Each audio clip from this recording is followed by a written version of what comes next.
Okay, so we're going to be making our swatch now.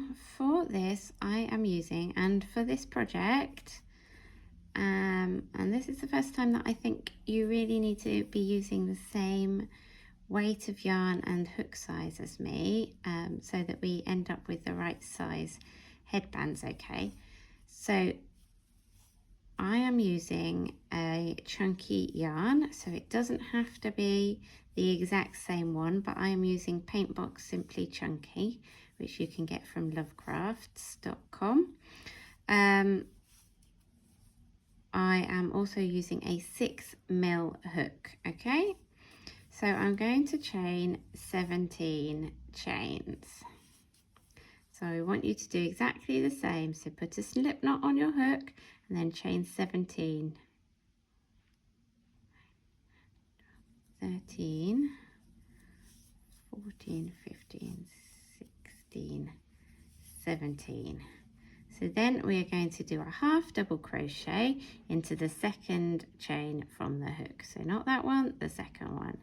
So we yarn over, we insert the hook, we yarn over, we pull through, and then we yarn over and pull through all three. So as I said in the tension presentation, that it's important to do the stitch pattern the same as in the pattern, and this is the pattern we're going to be making. So we're going to be making a headband. So what I want you to do is do half double crochet in every stitch across your 17, or we started with 17 chains and we went into the second one, so we should have 16 half double crochets across your row. Okay, and I'll see you when you've done that. Okay, so I've got 16 half double crochets across my row. I'm going to chain one and turn, and then I am going to do half double crochets across the row in the front loops only. So remembering to go into that first stitch, just into that front loop, just like in the video before where we did front loops and back loops. Okay, so this row is going to be front loops. This is the first row after the row into the chain. You can't really do front loops and back loops in the chain because there's only one loop on that row. So we're just going into the front ones this time. Okay, so do half double crochets all the way across in the front loop. Okay, so I've done that, my front loops all the way across. I'm going to chain one as I turn, and then we're going to do half double crochets in the back loops all the way across.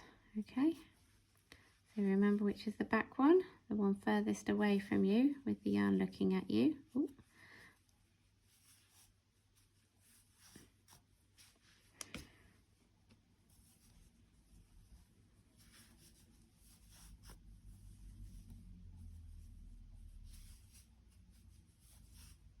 Okay, so I want you to go all the way across, making half double crochets in the back loops. And then after that, so I want you to do is repeat that pattern. So you do one row, half double crochet in the front loops, and then the next row, half double crochet in the back loops. Then half double crochet in the front loops, half double crochet in the back loops. And keep repeating that, okay? Remember to chain one as you turn each time at the end of each row. And I want you to carry on until your swatch measures at least 12 centimeters tall this way, okay? And then when you've done that, then come back and I will talk about the next step. Okay, so I'll see you there.